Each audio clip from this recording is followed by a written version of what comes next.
لیکن کچھ جماعتیں ایسی ہوئیں شیعہ حضرات میں، سب نہیں، شیعہ میں بہت سارے فرقے پیدا ہوئے، تقریباً 70 فرقے تو میں پڑھ کر کے آیا، باقی ہے کتنے معلوم ہے۔ اس وقت سے حضرت عثمان غنی کی شہادت کے بعد سے جو شیعہ حضرات کی جماعتیں شروع ہوئیں، اہل تشیع بھی ان کو کہتے ہیں اور رافضی بھی ہیں، یہ ہر زمانے میں رہے اور ان میں فرقے بہت سارے ہوئے، کیسانیہ، غلات، اسماعیلیہ، دروزیہ، بزاریہ، نظاریہ، امامیہ، بہت سارے فرقے اس میں پیدا ہوئے، سب کے الگ الگ تھوڑے تھوڑے سے عقیدوں میں یا مسائل میں فرق ہے، لیکن ہے ایک ہی مینیو، کسی میں لال مرچی زیادہ، کسی میں ہلدی زیادہ، بس مینیو ایک ہی ہے، مین چیز جا کر کے وہیں پر ختم ہوتی ہے۔ حضرت علی کرم اللہ وجہ الکریم، مولا علی کرم اللہ وجہ الکریم کے متعلق جو عقائد گڑھے گئے، اس میں سے ایک فرقہ ایسا ہے جو حضرت علی کو خدا کے درجے تک پہنچاتا ہے، اور ان کا عقیدہ یہ بھی ہے کہ اللہ تعالی حضرت علی کی شکل میں دنیا میں آیا، نعوذ باللہ من ذالک، رب الارباب کہا، خالق کہا۔ ہم ایسے عقیدوں کے سخت خلاف ہیں، شرک ہرگز ہماری جماعت میں نہیں آ سکتا۔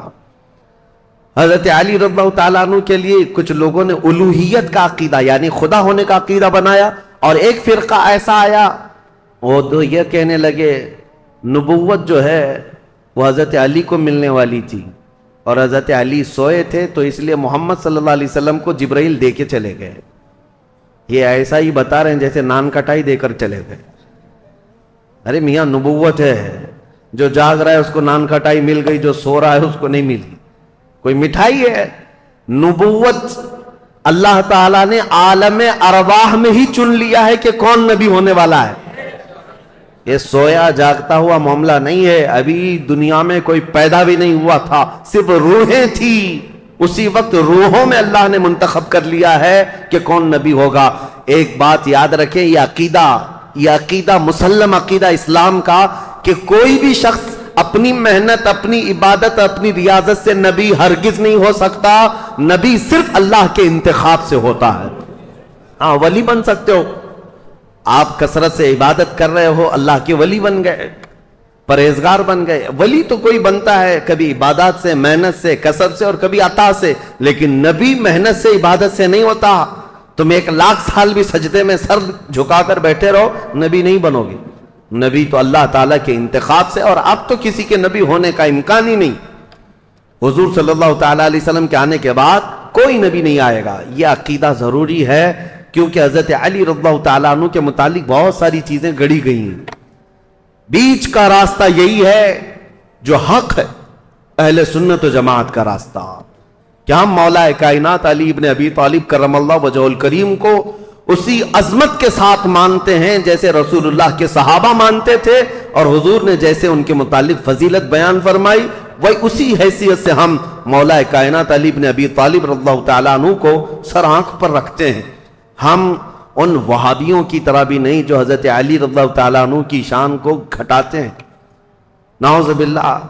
ہم برسر اعلان یہ کہتے ہیں کہ رسول اللہ صلی اللہ تعالیٰ علیہ وسلم نے غدیر خم پر یہ خطبہ ارشاد فرمایا تھا، من کنت مولا فہذا علی مولا۔ یہ حدیث اتنی تواتر کے ساتھ ہے کہ اتنے صحابہ اور اتنے لوگوں نے اس حدیث کو بیان کیا ہے کہ ان کا جھوٹ پر جمع ہونا محال ہے، اس لیے یہ حدیث بڑے اعلیٰ درجے کی ہے۔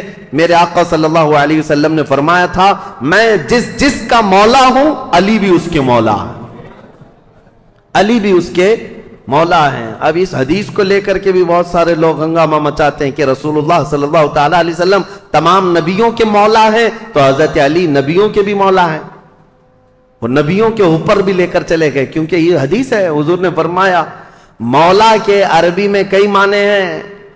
مولا عربی میں جو ہے آقا کو بھی کہتے ہیں، غلام کو بھی کہتے ہیں، مددگار کو بھی کہتے ہیں، دوست کو بھی کہتے ہیں۔ عربی کی شدھ بدھ رکھنے والا وہ سمجھے گا کہ کہاں کیا معنی لینا ہے۔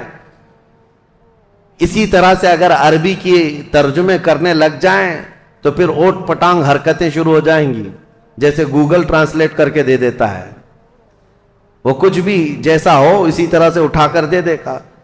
ایک لفظ عربی میں آتا ہے اور اس کے 70 معنی ہیں، کسی کے 50 معنی، کسی کے 500 معنی ہیں۔ عربی کی ڈکشنری اگر آپ سمجھنا چاہیں تو بہت وسیع ہے، سمندر ہے یہ عربی لغت۔ یہاں تک کہ ایک ایک لفظ پر لوگوں نے کتاب لکھ ڈالی ہے عربی کے ایک ایک لفظ پر۔ تو مولا کا مطلب کئی معنی ہیں، تو جہاں پوری کائنات مراد ہوگی، حضور نے فرمایا میں جس کا مولا ہوں، یقیناً میرے نبی آقا ہیں، جس کے حضور آقا ہیں، حضرت علی بھی اس کے آقا ہیں۔ لیکن نبیوں کے متعلق یہ معنی نہیں لیا جائے گا۔ انبیاء کرام افضل ہیں، پوری مخلوق میں سب سے افضل ہیں، اور جو بھی ہوگا نبیوں کے بعد افضل ہوگا۔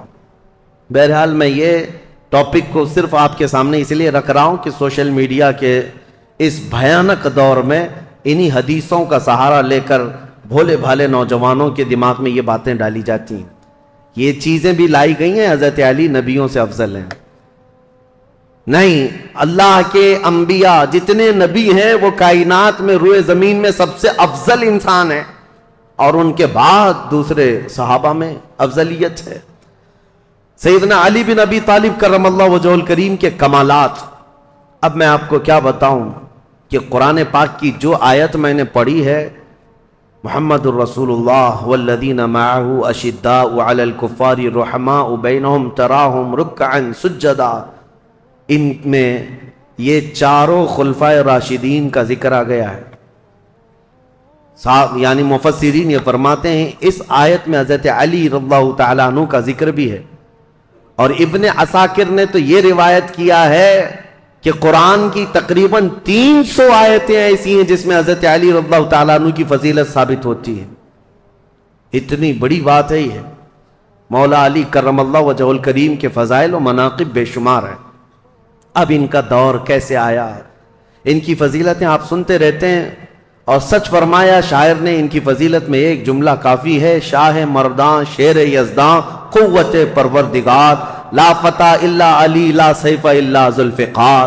فارسی کا یہ لفظ ہے، فارسی کا یہ شعر ہے جس میں شاعر یہ کہتا ہے شاہ مرداں یعنی انسانوں کا کوئی بادشاہ ہے تو مولا کائنات علی بن ابی طالب ہے، شیر یزداں اللہ کا کوئی شیر ہے تو علی بن ابی طالب ہے۔ قوت پروردگار، دنیا میں اگر کسی کے پاس رب تبارک و تعالیٰ کی عطا کی ہوئی طاقت ہے، مظہر ہے کوئی، تو علی بن ابی طالب کو دیکھا جائے۔ لا فتح الا علی، شاعر یہ کہتا ہے حقیقت میں جوان کہلانے کے لائق کوئی ہے تو ابو طالب کا بیٹا علی ہے، اور پھر اگر تلوار کسی کی ذکر کرنے کے لائق ہے تو وہ ذوالفقار حیدری علی کی تلوار ہے۔ یہ ان کی تعریف میں کل ملا کر کے یہ جو جملے ہیں سب اس میں جمع ہو گئے۔ حضرت علی بن ابی طالب رضی اللہ تعالیٰ عنہ جنگ بدر میں جو کردار ادا کیے ہیں وہ بیان سے باہر ہے۔ جتنے لوگوں پر آپ بڑھ چڑھ کر کے حملہ کرتے رہے، کفار و مشرکین، جوانی کے عالم میں حضرت علی رضی اللہ تعالیٰ عنہ کے متعلق بیان کیا، بہت ہٹا کٹا جسم تھا، بہت توانا تھے، طاقت سے، کافی بھاری آپ کا پیٹ تھا، اور لوہے کا خود پہننے کی وجہ سے ہمیشہ تو سر کے بال نکل گئے تھے۔ اتنی جنگوں میں شرکت فرماتے رہے، لوہے کی وہ ٹوپی ہوا کرتی تھی، اور وہ وقت آپ یاد کریں 7 ہجری جب رسول کریم صلی اللہ تعالیٰ علیہ وسلم صحابہ کو لے کر خیبر نکلے تھے، تقریباً مدینے سے 200 کلومیٹر دور یہ خیبر کی وادی ہے جہاں یہودیوں نے اپنا اڈا بنا لیا تھا، اور مسلمانوں کے خلاف روزانہ نت نئے فتنے وہاں سے نکلتے تھے اور منصوبے بنائے جاتے تھے حضور کے خلاف، مدینے کے خلاف، اور مکہ کے مشرکین بھی اس میں حصہ لیتے تھے۔ نبی کریم صلی اللہ تعالیٰ علیہ وسلم کو خبر یہ ہوئی کہ خیبر کے یہودی ایک جنگ کرنے کے لیے آ رہے ہیں مدینے، اور انہوں نے مکہ کے کافروں کو بھی بلا لیا ہے، نجد کے کافروں کو بھی بلا لیا ہے، سب کو جمع کر کے دعوت دی ہے۔ حضور کو جیسی یہ خبر ملی، ابھی یہودی خیبر سے نکلتے کیا رسول اللہ خود صحابہ کے ساتھ خیبر پہنچ گئے۔ اور میں نے یہ خیبر کی تفصیلی جنگ کا بیان آپ کے سامنے پیش کر چکا ہوں جمعہ میں، جیسے سیرت مصطفیٰ کا جو درس کنٹینیو چلتا ہے اس میں جنگ خیبر میں نے بیان کیا ہے۔ یہ سخت قسم کی جنگ تھی، یہودی بڑے بڑے قلعوں میں وہاں پر محفوظ رہتے تھے، اتنے بڑے قلعے تھے ان کے، آج تک وہ موجود ہیں۔ 1400 سال کے بعد آج بھی وہ قلعے وہاں پر ویسی ہیں۔ ان یہودیوں کی پناہ گاہ تھی، اس میں بیٹھ کر کے حملے کرتے تھے، اور ان کا یقین تھا یہ کہ ان قلعوں کو کوئی عبور نہیں کر سکتا۔ جب صحابہ وہاں پہنچے تھے، یہودیوں کی حالت خراب تھی، اور ان کے ہاں ایک مرحب نامی شخص تھا جس کا دعویٰ تھا وہ 1000 آدمیوں سے اکیلا لڑ سکتا ہے، 1000 انسانوں سے اکیلا لڑ سکتا ہے۔ خیبر میں چھوٹی چھوٹی جنگیں ہوئی، وہاں کے جتنے قلعے تھے وہ صحابہ جب فتح کرنے لگ گئے تو آخری جو ان کا قلعہ تھا مرحب، جس کے انتظام پر لگا رہتا تھا، یہودیوں نے اس کو اتارا تھا مرحب کو، کہ اب آخر میں اب تمہاری باری ہے، اگر تم نہیں بچا پائے ان مسلمانوں سے تو ہمیں کوئی نہیں بچا پائے گا۔ مرحب مسلمانوں سے جنگ کرنے کو اپنی توہین سمجھتا تھا کہ یہ چھوٹے بادیہ نشین لوگ ہیں، کھجور کھا کر زندگی گزارتے ہیں، پیون لگے کپڑے پہنتے ہیں، ان کے پیروں میں چپل تک نہیں ہوتی، یہ ہم سے جنگ کرنے آئے ہیں۔ بڑے تحقیر سے حقارت سے دیکھا کرتا۔ لیکن اب حالات ایسے تھے کہ یہ پورے مسلمان گردنوں پر سوار ہو کر کھڑے تھے، اب تو ڈیفنس کرنا ہی تھا۔ مرحب جب اپنے قلعے سے باہر آیا تو یہ سخت قسم کی جنگ تاریخ اسلام میں لکھی گئی ہے، کیونکہ خیبر فتح ہونے کے بعد ہی سارے فتوحات کا دروازہ کھل گیا ہے اسلام کے لیے۔ ساری فتحیں جتنی ہوئی یہ خیبر کے بعد، فتوحات کا دروازہ کھل گیا تھا جو رکنے کا نام نہیں لیتا۔ تو جیسے ہی مرحب سامنے آیا تو اس نے پکار کر کے یہ کہا شعر پڑھتے ہوئے کہ تمہیں پتا ہے کہ خیبر پورا مجھے پہچانتا ہے، یہاں کے در و دیوار سے پوچھو کہ مرحب کس کا نام ہے۔ مرحب کی آواز سے اور اس کے چلنے پھرنے سے یہاں کے پتھر بھی کانپتے ہیں۔ وہ رجزی اشعار پڑھ رہا تھا۔ تو حضرت علی کرم اللہ وجہہ الکریم اس جنگ میں کیسے شریک ہوئے تھے؟ یہ 3 دن تک کنٹینیو چل رہی تھی، صحابہ کو فتح نہیں مل رہی تھی، کچھ صحابہ شہید بھی ہو گئے تھے، اور رات کے وقت رسول کریم صلی اللہ تعالیٰ علیہ وسلم بیٹھے اور کہا کل کی صبح ہونے دو، میرے ہاتھ میں جو پرچم ہے میں ایسے کو دوں گا جس کو اللہ اس کے رسول بے حد چاہتے، اور اللہ تعالیٰ نے اس کے ہاتھ میں یہ فتح رکھی ہے۔ صحابہ کہتے ہیں پوری رات ہم نہیں سوئے۔ حضور نے جو یہ بشارت دی تھی اس میں بشارتیں کیا کہتی ہیں؟ ایک تو یہ تھی کہ قلعہ اس کے ہاتھ فتح ہوگا، دوسرا یہ کہ اللہ اس کو اور اس کے رسول بے حد اسے چاہتے ہیں۔ حضرت عمر کہتے ہیں ہمیں غالب گمان یہی رہتا تھا کہ شاید جھنڈا ہمارے ہاتھ میں آئے گا۔ صبح اسی طرح رات کروٹ لے کر صحابہ نے گزاری تھی کہ ہمارا نام آ جائے گا۔ جیسی صبح ہوئی نبی کریم صلی اللہ تعالیٰ علیہ وسلم نے صحابہ کی جماعت کو جمع کیا، سب گردنیں اٹھا کر حضور کو دیکھ رہے تھے کہ یہ جھنڈا کس کے ہاتھ میں ہوگا۔ پھر رسول کریم صلی اللہ تعالیٰ علیہ وسلم نے پکار کر کہا علی بن ابی طالب کہاں ہے؟ اس جماعت میں وہ تھے ہی نہیں وہ صحابہ، کیونکہ اس وقت وہ بیمار تھے، بخار بھی سخت تھا۔ حضور صلی اللہ تعالیٰ علیہ وسلم سے عرض کیا یا رسول اللہ صلی اللہ علیہ وسلم ان کی آنکھوں میں آشوب آیا ہے، جو لال ہو جاتی ہیں آنکھیں، تو آنکھیں لال ہو گئی ہیں اور بخار زدہ ہیں۔ حضور نے فرمایا اسی حالت میں ان کو لے کے آؤ۔ بستر سے اٹھا کر حضرت علی کو لایا گیا، آنکھوں سے پانی بہ رہا تھا۔ نبی کریم صلی اللہ تعالیٰ علیہ وسلم نے اپنا لعاب پاک ان کی آنکھوں پہ لگایا۔ حضرت علی کہتے ہیں میری آنکھیں اخیر زمانے تک اتنی تیز نظر آتے تھا جس کا کوئی اندازہ نہیں کر سکتا۔ حضرت علی رضی اللہ تعالیٰ عنہ کے ہاتھ میں حضور نے جھنڈا دیا اور کہا جاؤ اللہ اس کے رسول تمہیں بے حد چاہتے ہیں اور یہ فتح تمہارے نام رکھی ہے۔ سارے صحابہ کہتے ہیں حضرت علی کو دیکھ کر ہم رشک کرتے تھے کہ کیا مقام پایا علی بن ابی طالب نے۔ اس وقت ان کی جوانی کا ہی وقت تھا، اور جب وہ جھنڈا ہاتھ میں لے کر کے آئے تھے یہ مقابلہ مرحب سے ہونا تھا، جو 1000 انسانوں سے تنہا لڑ سکتا تھا، اکیلا لڑنے کی طاقت رکھتا۔ جب وہ رجزیہ اشعار پڑھ رہا تھا، جانتے ہو قلعوں کی دیواروں سے پوچھو مرحب کس کا نام ہے، یہاں کے پتھر میرے چلنے پھرنے سے کانپ جایا کرتے ہیں۔ پھر حضرت علی آگے آئے، پوچھا مرحب نے تم کون ہو؟ حضرت علی نے کہا انا الذی سمتنی امی حیدرا، میں وہ ہوں کہ میری ماں نے میرا نام حیدر رکھا ہے۔ حیدر کا مطلب جانتے ہو؟ حیدر کا مطلب جنگل میں، گھنے جنگلات میں اپنے پیر پھیلائے ہوئے نہایت ہی سخت قسم کا چہرہ لے کر کے بھوکا پلٹوار کرنے والا وہ شیر ببر جس کو دیکھ کر کے پورے جنگل میں ہیبت طاری ہوتی ہے، اس کو عربی میں حیدر کہا جاتا ہے۔ حضرت علی کہتے ہیں، عربی جاننے والے سمجھ سکتے تھے، انہوں نے رجزیہ اشعار میں حضرت علی نے صرف اتنا کہا، انا الذی سمتنی امی حیدرہ، میں تو وہ ہوں کہ میری ماں نے میرا نام حیدر رکھا ہے۔ مرحب نے کہا، تجھ جیسے چھوٹے لڑکے سے میں مقابلہ کرنے کو اپنی توہین سمجھتا ہوں، میں توہین سمجھتا ہوں۔ حضرت علی نے کہا، رسول کریم صلی اللہ تعالیٰ علیہ وسلم کی جماعت سے ہوں، پہلے مجھ سے مقابلہ کر لو، بعد میں بڑے تمہارے مقابل میں آ جائیں گے۔ جب مرحب اترا حضرت علی کرم اللہ وجہہ الکریم کے مقابلے میں، تاریخ آج بھی گواہ ہے، اس کے لوہے کی ٹوپی، اس کا لوہے کا لباس اتنا مہنگا ہوا کرتا تھا، اور وہ تلوار لہراتے ہوئے آیا، اور پہلی تلوار اتنی تیز مارا تھا کہ حضرت علی رضی اللہ تعالیٰ عنہ پر وار جو ہوا، حضرت علی رضی اللہ تعالیٰ عنہ نے اس کے وار کی چمک کو دیکھا، اور جنگ کے میدان میں جو تلوار کی چمک تھی، لوگ دیکھ کر کے حیران تھے، اتنی تیز وہ تلوار چلاتا تھا۔ تو صحابہ کہتے ہیں ہمیں خوف ہو گیا، ڈر ہو گیا کہ علی بن ابی طالب گھوڑے پر ہے، ایک ہی وار اس نے ایسا کیا ہے کہ اس کی آواز فضا میں گونج رہی ہے، علی کا کیا ہوگا؟ حضرت علی رضی اللہ تعالیٰ عنہ بالکل بے خوف تھے۔ اللہ کے شیروں کو آتی نہیں روباہی، اللہ کا جو شیر ہوتا ہے وہ لومڑی کبھی بنی نہیں سکتا۔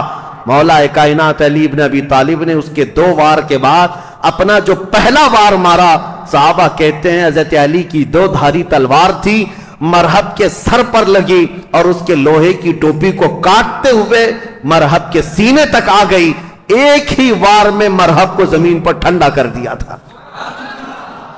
فاتح خیبر حضرت علی رضی اللہ تعالیٰ عنہ ایک ہی وار میں مرحب کو ٹھنڈا کیا، اور اس کے بعد اسی کے اشعار حضرت علی نے پڑھ کر لوگوں کو سنایا، اے لوگوں سنو، یہ جو ٹھنڈا ہوا ہے جسم، یہ وہی ہے جس کی چلنے پھرنے کی آواز پتھر سنا کرتے تھے، دیوار سنا کرتے تھے۔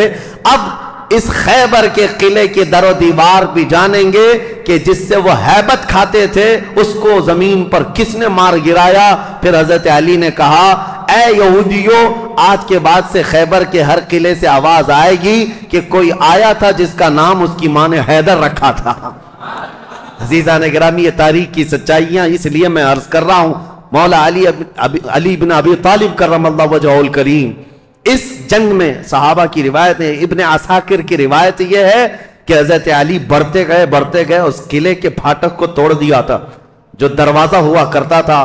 صحابہ کہتے ہیں حضرت علی نے ایسے اس کو اکھاڑ دیا تھا، اور وہ دروازہ ایک ہاتھ میں لے کر اس کو ڈھال بنا کر لڑتے رہے۔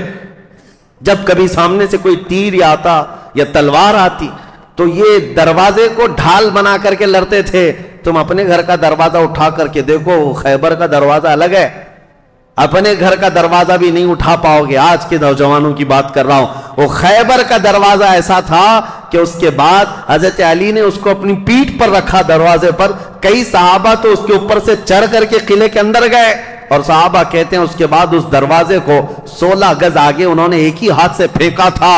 رسول کریم صلی اللہ تعالیٰ علیہ وسلم کا فرمان ہوا اس دروازے کو راستے سے ہٹایا جائے۔ صحابہ کہتے ہیں ہم 40 لوگ مل کر نہیں اٹھا پا رہے تھے، اور علی بن ابی طالب تنہا ایک ہاتھ سے اٹھا کر اس کو پھینک چکے تھے۔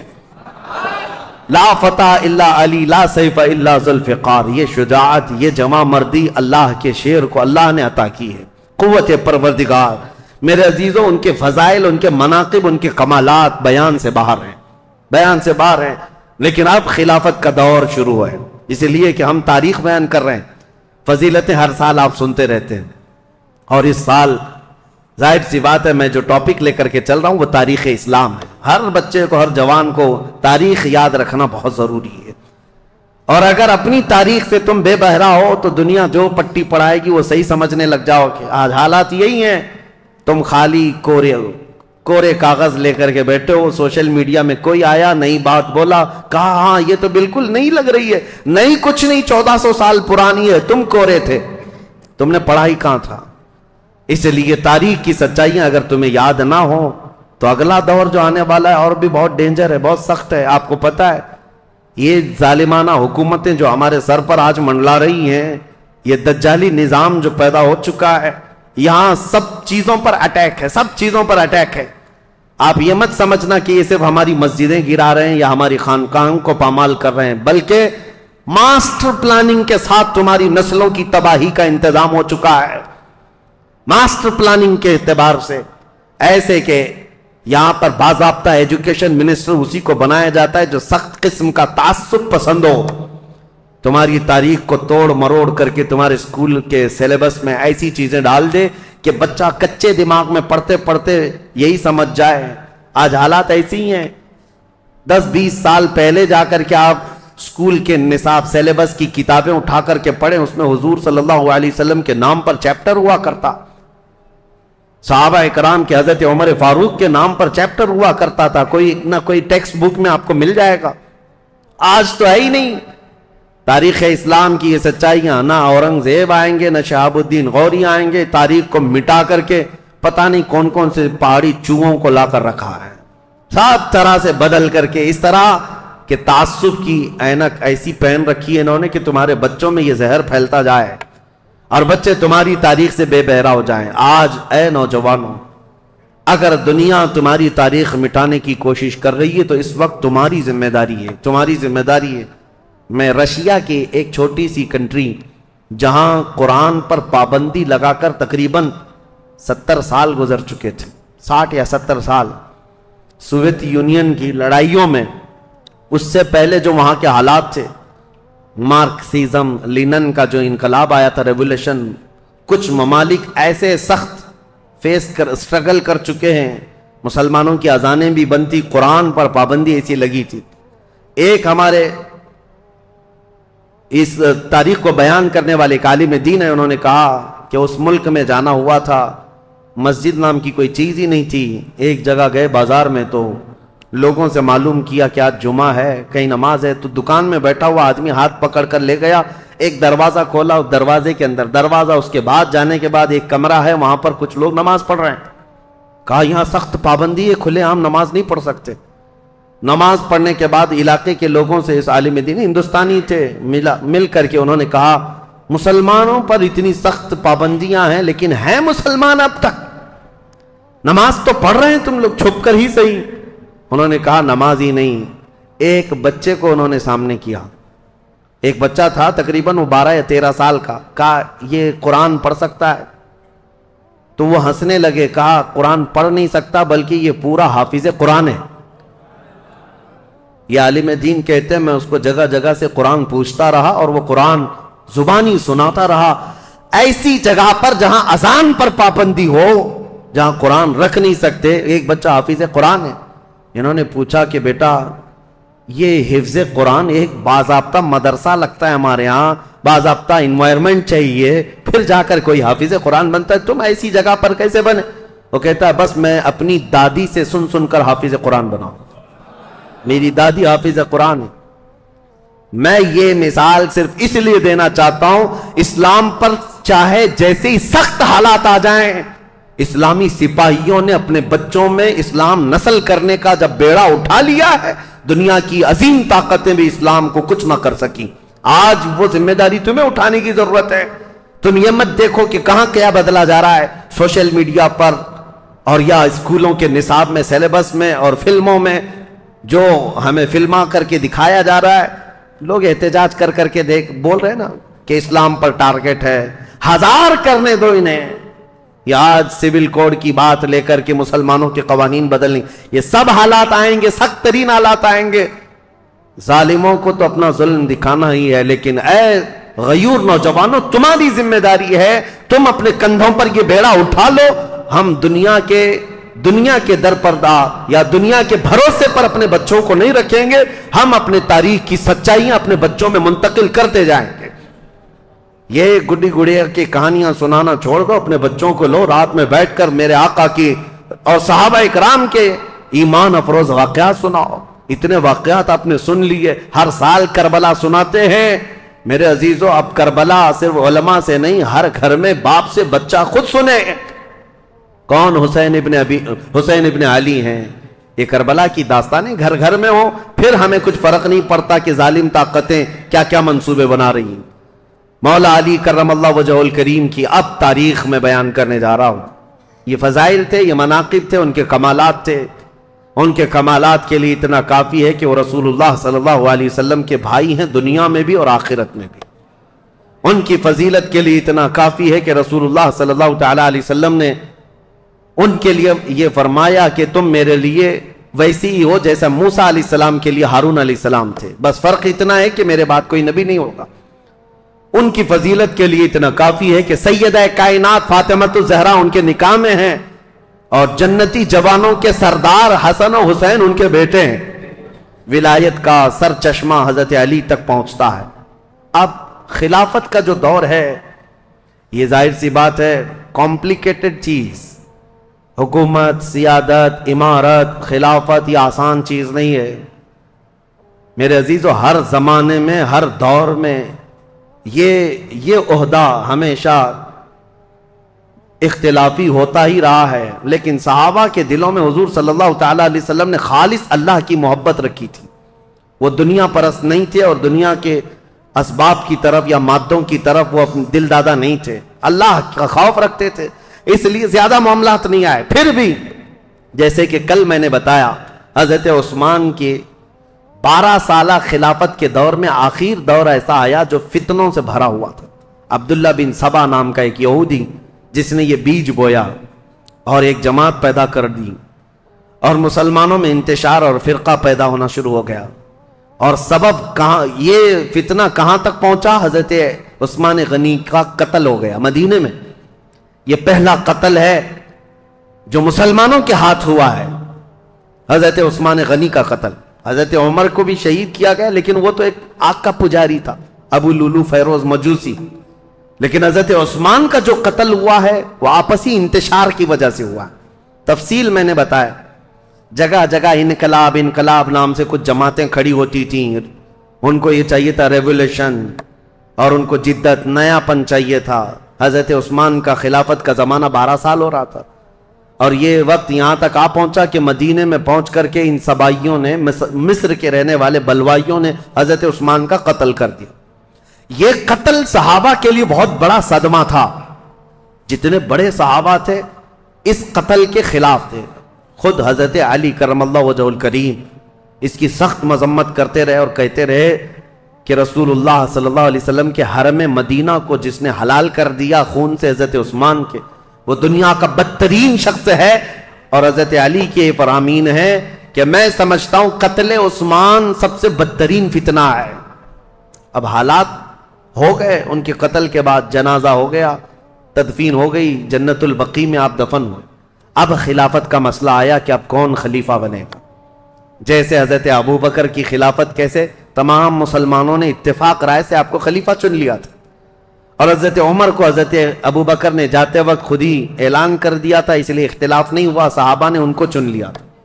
اور حضرت عثمان کی خلافت کیسے ہوئی تھی؟ 6 صحابہ جمع ہوئے تھے، کل جیسے میں نے بتایا مجلس شورا اس کو کہتے ہیں، جس میں حضرت سعد بن ابی وقاص، عبد الرحمن بن عوف، حضرت زبیر، حضرت طلحہ اور حضرت علی، حضرت عثمان، یہ 6 لوگ تھے۔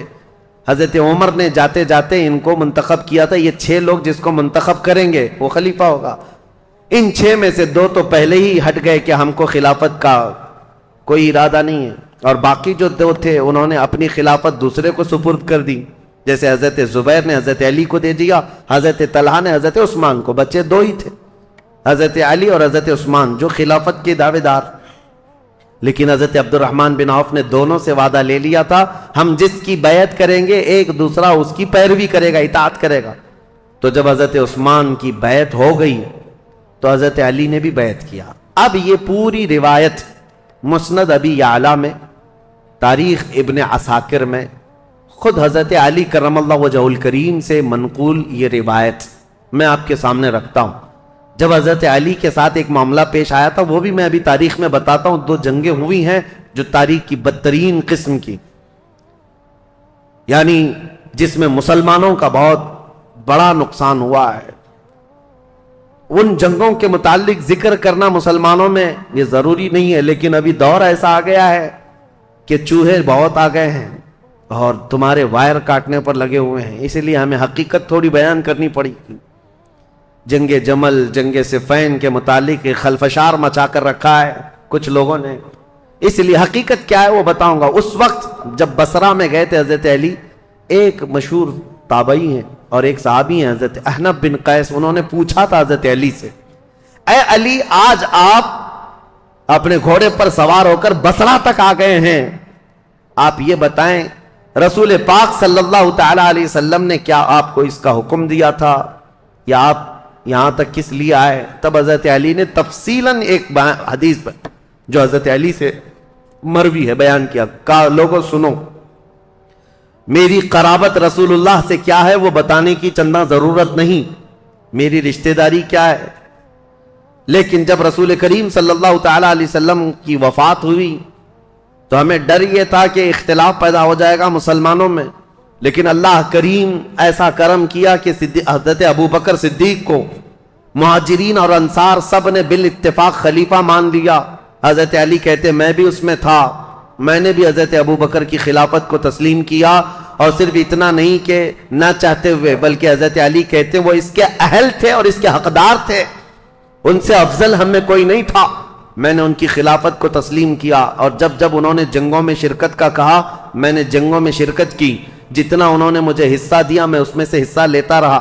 لیکن جب حضرت ابو بکر صدیق کا انتقال ہوا تو حضرت علی کہتے ہیں میرے دل میں یہ خیال تھا، لیکن حضرت ابو بکر نے جانے سے پہلے ہی ایک وصیت کر دی تھی مسلمانوں کو حضرت عمر کے نام پر کہ عمر بن خطاب کو میں صحیح سمجھتا ہوں، تم لوگ اپنا اس کو منتخب کر لو. تو حضرت علی کہتے ہیں حضرت ابو بکر کی ہم حد درجہ تعظیم کرتے تھے، اس لیے ان کے فرمان کے آگے کوئی جا نہیں سکتا تھا. حضرت عمر کو ہم نے خلیفہ بنایا. حضرت علی کہتے ہیں میں نے حضرت عمر کے 10 سالہ زمانے میں جتنی جنگیں انہوں نے مجھے جہاں جہاں بھیجا میں نے شرکت کی، جو مال غنیمت ملتا تھا ان کی طرف سے میں نے سب لیا، اور ہر چیز میں ان کے شانہ بشانہ رہا. پھر جب حضرت عمر کا انتقال ہوا تو وہ کہتے ہیں کہ وہ مجلس شورا بنا کر گئے تھے 6 لوگوں کی، اس میں میں بھی تھا، اور اس میں 6 لوگوں میں جب انتخاب کرنے کی بات آئی تو 2 ہٹ گئے اور 2 نے ہمارے حوالے کر دیا. لاسٹ میں 2 بچ گئے، علی اور عثمان رضی اللہ تعالیٰ عنہما.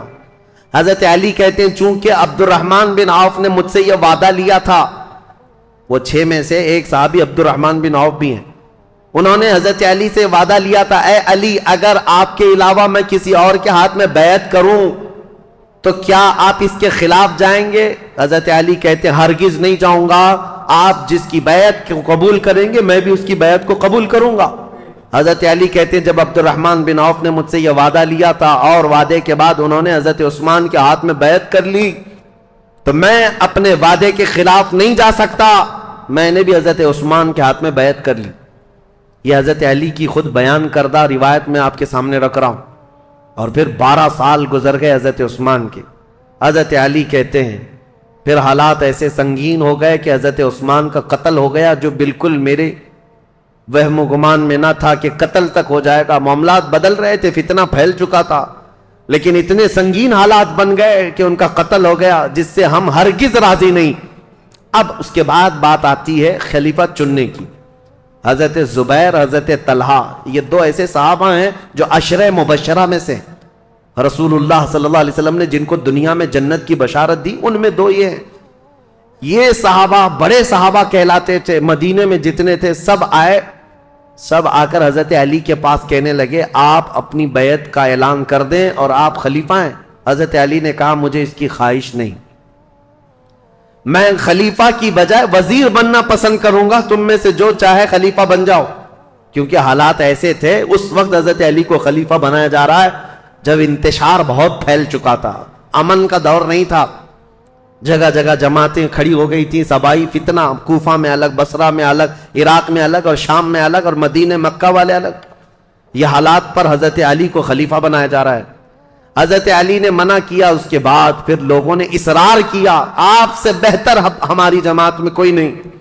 حضرت علی کہتے ہیں جب انہوں نے اصرار کیا تو میں نے اللہ اس کے رسول کے احکام کی شرط پر اور خلفائے ثلاثہ جو گزر چکے ان کی اتباع، ان کی پیروی پر سب کی بیعت لینا شروع کیا. حضرت علی جب بیعت لینے لگے، یہ تقریباً 35 ہجری کا واقعہ ہے.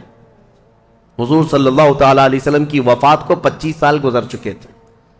یہ 35ویں ہجری میں حضرت علی رضی اللہ تعالیٰ عنہ خلافت پر متمکن ہوئے مدینہ طیبہ میں. اب خلافت کا پہلا دور ہے، یعنی ابھی پہلا دن ہے. آپ بہترین خطیب تھے.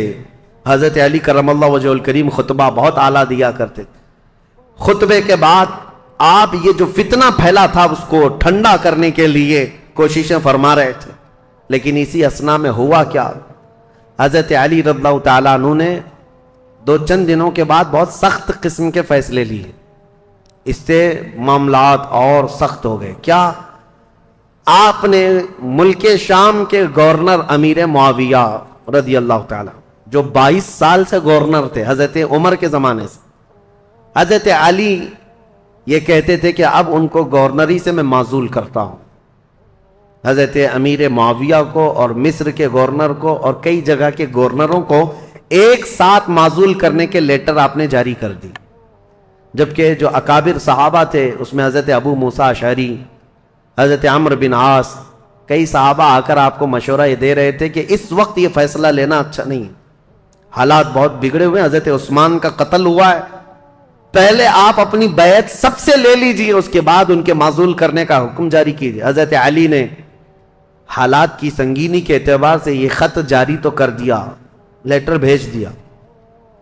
پھر میں کہتا ہوں ادب کا دائرہ ساتھ رکھنا ہے سنیوں، تولنا نہیں صحابہ کو ادھر ادھر. حالات جو ہوئے جیسے ہوئے، لیکن وہ رسول اللہ کے صحابہ ہیں. ان کے اختلافات یا ان کے مشاجرات کو بیان کرنا ہی حرام ہے، لیکن یہاں تاریخی سچائیاں تمہارے ذہنوں میں رہیں، اس لیے میں یہ عرض کر رہا ہوں تاکہ کوئی دوسرا چوہا آ کر کے تمہیں کبھی اس کے بارے میں کبھی اس کے بارے میں نہ بیان کرتے. جیسے حضرت امیر معاویہ کو ٹرول کرتے کرتے آج اتنی گندی باتیں کہنے لگ گئے لوگ جو حقیقت میں ہے نہیں. ہاں کچھ معاملات تو ہوئے ہیں لیکن ایسے نہیں ہیں.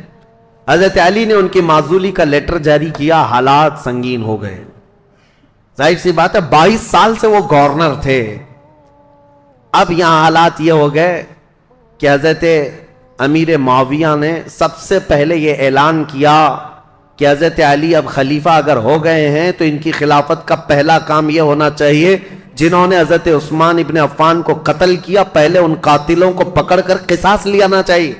خلیفہ اسلام کا قتل ہوا ہے، عام آدمی کا قتل نہیں ہوا ہے. خلیفہ اسلام کو قتل کرنے کا مطلب اسلام کے پلر کو ہلا دینا. حضرت امیر معاویہ شد و مت سے بہت زور شور سے یہ مطالبہ شروع کر دی، اور مطالبے میں بھی اتنا کہ حضرت امیر معاویہ نے مدینے ایک قاصد کو بھیجا اور حالات معلوم کر کے حضرت عثمان کا وہ جبہ منگوایا جس میں ان کی شہادت ہوئی تھی. وہ خون سے تر بتر تھا. حضرت عثمان جس میں شہید ہوئے تھے وہ جبہ موجود تھا، اور ان کی بیوی حضرت نائلہ اس وقت موجود تھی جو حضرت عثمان کے گھر میں ان کی انگلیاں کٹ گئی تھی، بیچ بچاؤ میں یا زخمی ہو گئی تھی. ان کی کٹی ہوئی انگلیاں اور حضرت عثمان کا جبہ حضرت امیر معاویہ نے دمشق ملک شام منگوایا. اب یہ جب چیزیں آئیں تو حضرت امیر معاویہ نے منبر پر رکھ کر کے لوگوں سے کہا خلیفہ اسلام کا بے دردی کے ساتھ قتل ہوا ہے، جبکہ جو وجوہات بتائی جا رہی ہیں وہ بہت چھوٹی ہیں. حضرت عثمان نے غلطی کیا کی تھی، ان کا جرم کیا تھا جس کی وجہ سے یہ قتل ہوئے. اور یہ جبہ جیسی ہی ملک شام میں پہنچا ہنگامہ برپا ہو گیا. تقریباً 60,000 لوگ کھڑے ہو گئے یہ مطالبہ کرنے کے لیے کہ خلیفہ اسلام عثمان بن عفان کے قتل کا قصاص لینا ضروری ہے. جن لوگوں نے قتل کیا ہے خلیفہ اسلام کو، ان کا مطالبہ کرنا اپنی جگہ پر تھا. ظاہر سی بات ہے آج کے دور میں آپ کو بتاؤں، ملک کے پریزیڈنٹ پر کوئی حملہ کر دے یا ملک کے پی ایم پر کوئی حملہ کر دے تو پورے ملک کی عزت کا مسئلہ ہو جاتا ہے. عام چیز نہیں ہے، اس کے لیے سیکورٹی بھی بہت رکھی جاتی ہے. اور اگر ہو گیا تو اس کے بعد حالات کیا ہوتے ہیں؟ جو نیا بیٹھے گا اس کے لیے سب سے پہلا مطالبہ یہی کیا جائے گا جن لوگوں نے ان کا قتل کیا ہے پہلے ان کو پکڑو. یہ مطالبہ ہوتا ہے. ارے میاں پی ایم اور پریزیڈنٹ تو بہت دور کی بات ہے، ہمارے ہاں کوئی عام آدمی بھی مر جائے تو لوگ مطالبہ کرتے ہیں کہ قاتل کو پکڑو، کلر کون ہے اس کو سزا دو. یہ تو مطالبہ ہوتا ہی ہے، پروٹیسٹ ہوتے ہیں. تو حضرت امیر معاویہ کا مطالبہ بہت تیزی سے بڑھتا چلا گیا. اب دیکھیں میں حالات آپ کو سمجھا رہا ہوں. حضرت علی کے ساتھ کیا معاملات تھے؟ جیسے ہی مدینے میں آپ نے باغ ڈور سنبھالی، آپ کے لیے حالات یہ تھے کہ صحیح طریقے سے قاتل کون ہے یہ کسی کو معلوم ہی نہیں تھا، آج تک نہیں معلوم، تو کیونکہ اس گھر میں حضرت عثمان ابن عفان کی بیوی حضرت نائلہ اکیلی تھیں، وہ بہت پردہ دار عورت تھیں. انہوں نے بیان کیا حضرت علی کے سامنے کہ محمد بن ابو بکر چھت سے داخل ہوئے تھے، یہ تو میں نے دیکھا ہے. اور انہوں نے حضرت عثمان کی داڑھی بھی پکڑی تھی، لیکن حضرت عثمان نے ایک جملہ کہا تھا کہ تیرے باپ ابو بکر ہوتے تو یہاں تک تیری حرکت نہ ہو سکتی. یہ سن کر محمد بن ابو بکر چلے گئے اور دروازے پر کھڑے ہو کر وہ رو کر توبہ کرنے لگے. لیکن ان کے ساتھ انجان 2 آدمی بھی آئے تھے، میں انہیں نہیں جانتی ہوں نہ پہچانتی ہوں کون لوگ ہیں. اور اس کے بعد حضرت نائلہ جو حضرت عثمان کی بیوی اس وقت جو موجود تھی، وہ کہتی ہیں قتل ہونے کے وقت میں وہاں موجود نہیں تھی، قتل ہو گیا. حضرت علی کے سامنے یہ مقدمہ ہے، بڑا سخت ہے، کسی انجان کو قتل تو نہیں کر سکتے پکڑ کر کے پوری جماعت کو. ظاہر سی بات ہے آپ موب لنچنگ بھی ہو جاتی ہے تو اس پورے موب کو جو ہے نا سزا نہیں دیتے حکومت. پرٹیکولر ایک آدمی کون ہے جو مرڈر کیا ہے اس کو پکڑنا ضروری ہوتا ہے. موب کا جو حملہ ہوتا ہے یہ سب لوگ اس میں شریک ہوتے ہیں. سزائیں چھوٹی چھوٹی ہو سکتی ہیں لیکن مرڈر کا جو جرم ہے وہ سب پر نہیں آتا. اس وقت حضرت علی کے ساتھ یہ معاملہ تھا کہ حقیقت میں قاتل کون ہے یہ نہیں معلوم. تو سیدنا علی بن ابی طالب مدینے کے سارے صحابہ سے کہہ رہے تھے کہ میں بھی حضرت عثمان کے قتل کا قصاص لینا چاہتا ہوں، لیکن قاتل پکڑ کر کے تو لائیں. لوگوں نے کہا یہ مصر کے لوگ تھے، بلوائی تھے، ان سب کو پکڑ کے سزا دیجیے. حضرت علی کہتے ہیں وہ ایسی جماعت سے ہیں جن پر میرا قابو نہیں ہے، ابھی ابھی خلیفہ بنے ہیں اور مصر میں نیا اسلام ہے. یہ بلوائی یہ جتنے ہیں وہاں پر ایک فتنہ بھی پیدا ہو چکا تھا، تو وہ جدت پسند لوگ تھے، نئے نئے قسم کے اسلام میں آئے ہوئے تھے. حضرت علی ان مصلحتوں کو دیکھ کر خون عثمان کا بدلہ لینے میں آپ نے فرمایا کہ اس کو بعد میں حالات کے ٹھنڈے ہو جانے کے بعد لیا جائے گا، بس بات اتنی تھی. لیکن غلط فہمی بڑھتی گئی اور یہ غلط فہمی کو ڈالنے والا کون تھا؟ اسی لیے میں نے کل آپ کے سامنے ایک نام بتایا تھا، عبداللہ بن سبا، ایران کا رہنے والا ایک یہودی جو اسلام میں آیا تھا. اس نے اپنا کام شروع کر دیا، مدینے میں جا کر اور دیگر جگہ پر ملک شام میں لوگوں کو بھڑکانا شروع کیا. پہلے تو حضرت علی کی حمایت میں بولتا تھا، اب حضرت علی خلافت پہ آئے تو حضرت عثمان کے قتل کا بدلہ لینے کے لیے ابھارنے لگ گیا. اب ہوا یہ کہ حضرت عائشہ صدیقہ رضی اللہ تعالیٰ عنہ، ان کا بھی کردار ہے تاریخ میں، ام المومنین ہے، زبان نہ کھولنا ان کے لیے بھی گستاخی کے لیے، ایمان برباد ہو جائے گا. ام المومنین رسول اللہ صلی اللہ علیہ وسلم کی محبوبہ ہیں، زوجہ ہیں. یہ حج پر گئی ہوئی تھیں اور حج سے واپس آنے کے وقت حضرت عثمان کا قتل ہو گیا تھا اور یہ خبر حضرت عائشہ کو پہنچ گئی. حضرت عائشہ کا مقام تھا صحابہ میں سب میں بھی، کیونکہ ام المومنین نے سب لوگ احترام کرتے تھے. حضرت عائشہ کے پاس جب یہ خبر پہنچی تو حضرت زبیر اور حضرت طلحہ یہ دونوں حضرت علی کے ہاتھ پر بیعت کر چکے تھے مدینے میں، لیکن حالات جب سنگین ہونے لگے تو یہ مدینہ چھوڑ کر مکہ چلے گئے. کون؟ یہ بڑے 2 صحابہ عشرہ مبشرہ میں. حضرت زبیر حضور صلی اللہ تعالیٰ علیہ وسلم کے یہ بھی بھائی لگتے ہیں، پھوپھی کے بیٹے ہیں، سگی پھوپھی کے بیٹے ہیں حضرت زبیر، جیسے حضرت علی چاچا کے بیٹے ہیں، حضرت زبیر پھوپھی کے بیٹے ہیں. تو حضرت زبیر اور حضرت طلحہ دونوں مکہ چلے گئے اور یہ دونوں جا کر حضرت عائشہ سے ملاقات کیا پردے میں اور ان کو حالات بتائے مدینے میں کیا کیا ہوا، حضرت عثمان کا قتل کیسے ہوا. حضرت عائشہ بہت جلال میں آئی، کہا ہم جانتے ہیں عثمان بن عفان کے اخلاق اور ان کی کردار کو، سارے صحابہ ان کی پاکیزگی کی گواہی دیتے تھے. حضرت عائشہ کہتی ہیں میں وہ دن بھی جانتی ہوں جب رسول اللہ صلی اللہ تعالیٰ علیہ وسلم حجرے میں بیٹھے ہوتے، کئی لوگ آتے حضور اسی طرح لیٹے رہتے، جب عثمان آتے تو حضور اپنی تہبند سے ہی کر لیتے تھے. حضرت عائشہ کہتی ہیں میں گواہ ہوں اور میں پوچھتی یا رسول اللہ عثمان کے آنے پر اپنی تہبند آپ پیر سے نیچے تک کرتے ہیں اور اٹھ کر بیٹھتے ہیں، کیوں ایسا؟ حضرت عثمان کے متعلق حضور نے فرمایا اے عائشہ کیا میں اس سے حیا نہ کروں جس سے اللہ کے فرشتے حیا کرتے ہیں، اللہ کے فرشتے جس سے حیا کرتے ہیں. میرے عزیز، حضرت عائشہ نے جب یہ کہا اور وہ جلال میں آئیں، واپس مکہ لوٹ کر آئیں، کہا جب مدینے کے حالات اتنے خراب ہو گئے تو اب کیا کرنا چاہیے؟ مکہ والوں کو جمع کر کے حضرت عائشہ نے خطبہ دیا، اور اس خطبے میں آپ نے یہی فرمایا کہ عثمان بن عفان خلیفہ اسلام تھے، خلیفہ برحق تھے، ان کا قتل پورے اسلام کے لیے کلنک ہے، اس کا بدلہ تو لینا ہوگا، قصاص ضروری ہے، ورنہ اسلام پر یہ دھبا ہمیشہ کے لیے رہ جائے گا۔ حضرت عائشہ کی تقریر پر جوش آیا لوگوں میں، اور پھر مکہ والے بھی جمع ہو گئے۔ مکہ والوں نے سب آ کر کے حضرت عائشہ سے کہا کہ یہ بدلہ لینے کا طریقہ کیا ہے؟ حضرت علی خلیفہ ہو گئے اور انہوں نے سب سے بیعت لی ہے، لیکن طریقہ کیا ہے؟ حضرت عائشہ اب اس بارے میں مشورہ کر رہی تھی، ہاں طریقہ کیا ہے، اس پر بھی تو سوچنا چاہیے کہ خون عثمان کا بدلہ لینا ہے، لیکن وہ قوم مصر کے رہنے والی ہے اور مصر میں ہماری پہنچ نہیں، کیسے؟ تو اس میں جب صحابہ کی میٹنگیں ہونے لگی مکہ میں، تو اب میں آپ کو بتاؤں، یہاں سے ایک نئی جنگ کی ابتدا ہو گئی۔ حضرت عائشہ اپنی اونٹنی پر سوار ہو کر، پہلے لوگوں نے کہا کہ ملک شام چلتے ہیں، امیر معاویہ نے بھی خون کے بدلے کا اعلان کیا، یا پھر مدینے چلتے ہیں، لیکن ان دونوں رائے کو آپ نے، حضرت عائشہ صدیقہ نے چھوڑ دیا اور بصرہ کی طرف آپ روانہ ہو گئیں۔ بصرہ عراق کا ایک شہر ہے۔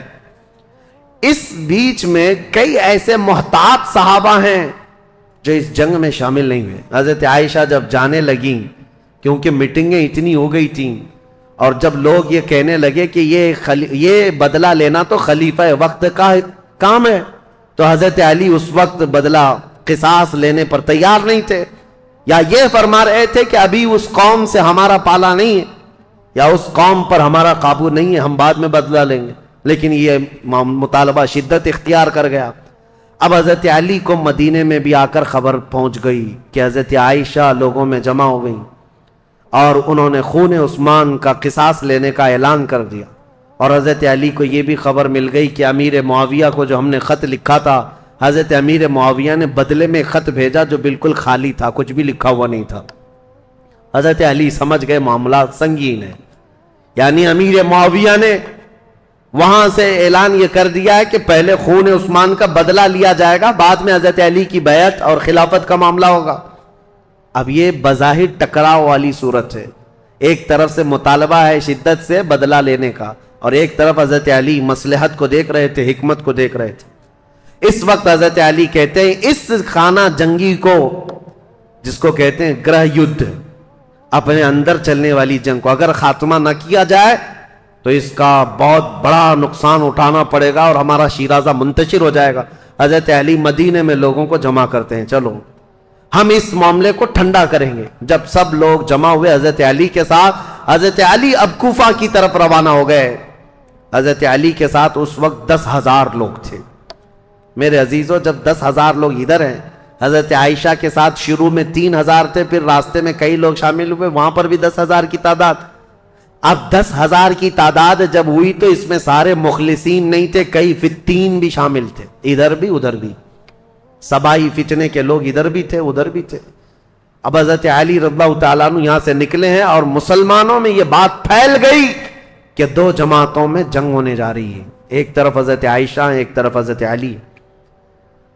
یہاں تک کہ روایت میں موجود ہے جب حضرت عائشہ اپنی اونٹنی پر بیٹھ کر کے مکہ سے نکل رہی تھی تو اس دن کو یوم الخیب کہا گیا ہے، یعنی اس یوم گریہ۔ سارے مکہ والوں نے اس دن اتنا روئے تھے، سارے مکہ والے، جتنا وہ کہتے ہم نے کبھی رویا نہیں، کہ ان کو شدت سے غم تھا کہ آج نوبت یہاں کو پہنچی کہ مسلمانوں کی 2 بڑی جماعتیں ٹکرانے جا رہی ہیں، ایک طرف ام المومنین عائشہ صدیقہ، ایک طرف مولا کائنات علی بن ابی طالب۔ ابھی امیر معاویہ کا معاملہ ہی نہیں آیا۔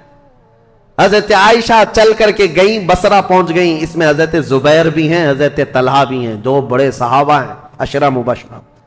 ادھر حضرت علی کے ساتھ جو 10,000 صحابہ ہیں، اس میں حضرت عمار بن یاسر، مقداد بن اسود، بلال حبشی، کئی صحابہ حضرت علی رضی اللہ تعالیٰ عنہ کے ساتھ، حضرت سلمان فارسی، یہ لوگ ہیں۔ نکلے ہیں، جنگ کی نیت تو نہیں تھی، معاملات کو دیکھا جائے گا اور سامنے بیٹھ کر کے کچھ کیا جائے۔ اب حضرت علی کوفہ گئے تو وہاں حضرت ابو موسیٰ اشعری تھے، یہ بھی بڑے صحابی ہیں جنہوں نے بعد میں چل کر صلح کرائی۔ یہ کوفہ والوں میں بیان کر کر کے لوگوں کو یہ کہہ رہے تھے کہ اے لوگوں، اپنا ایمان بچانا، آخرت بچانی ہے، تلواریں اپنی نیام میں رکھو، کوئی اپنے گھر سے نہ نکلے، کوئی ان جنگوں میں شرکت نہ کرے۔ حضرت ابو موسیٰ اشعری تو لوگوں کو منع کر رہے تھے۔ پھر حضرت علی کوفہ پہنچ گئے۔ یہ کوفہ پہنچنے کی وہی تاریخ ہے کہ جب حضرت علی کوفہ پہنچے تو پھر اس کے بعد مدینے دوبارہ تشریف نہیں لائے۔ یہاں سے حضرت علی کی خلافت کا باضابطہ جو دور، کوفہ جو دارالعاصمہ، دارالخلافہ بنا اسلام کا، حضرت علی جب وہاں آئے تو لوگوں کو آپ کی فوج میں شامل کیا گیا۔ حالات سنگین ہو رہے ہیں، طاقت کے بل بوتے، طاقت کے زور، اس کو ٹھنڈا کرنا چاہیے۔ اب اس میں محتاط صحابہ جو تھے ان کی بھی رائے میں بتاتا ہوں۔ حضرت عبداللہ بن عمر ہیں، حضرت عمر بن عاص ہیں، یہ لوگ شریک نہیں ہوئے۔ محمد بن مسلمہ ہیں، یہ لوگ شریک نہیں ہیں۔ احنف بن قیس، یہ بعد میں۔ ان لوگوں سے حضرت علی نے بلا کر کے کہا بھی تھا کہ تمہاری رائے کیا ہے؟ حضرت عمر بن عاص نے کہا کہ میں چل تو پڑوں گا آپ کے ساتھ، لیکن بس اتنی شرط ہے آپ مجھے وہ تلوار دیں جو تلوار یہ پہچانتی ہو کون سی گردن مسلمان کی کون سی کافر کی، مجھے وہ تلوار دیجیے، کیونکہ جنگ ہو رہی ہے، دو جماعتیں جو دونوں طرف مسلمان ہیں، صحابہ ادھر بھی ہیں، صحابہ ادھر بھی ہیں۔ عمر بن عاص نے کہا میرے پاس ایسی تلوار نہیں جو پہچانتی ہو گردن کس کی ہے، اگر یہ مل گئی تو پھر شریک ہو جاؤں۔ اس کے بعد حضرت محمد بن مسلمہ کو بلا کر پوچھا کہ آپ کیوں نہیں؟ کہا میں نے رسول اللہ صلی اللہ تعالی علیہ وسلم سے سنا تھا، میرے آقا نے فرمایا تھا محمد بن مسلمہ اس تلوار کو کبھی نیچے ہونے نہیں دینا، اعلاء کلمت الحق کے لیے استعمال کرنا، اور جس دن یہ نوبت آ جائے کہ یہ تلوار تجھے کسی مسلمان پر اٹھانی پڑے تو احد پہاڑ کے پاس جا کر کسی پتھر پر تیری تلوار توڑ دینا۔ محمد بن مسلمہ کہتے ہیں کل رات جا کر میں نے اپنی تلوار توڑ دی، آج نوبت یہاں پہنچ گئی ہے کہ ہمیں تلوار اٹھانی پڑ رہی ہے، میں تو تلوار توڑ چکا ہوں۔ حضرت عبداللہ بن عمر انہوں نے بھی یہی کہا کہ میں فرق نہیں کر پاؤں گا کہ کون حق پر ہے کون کس پر ہے، اسی لیے میں اس میں شریک نہیں ہوں۔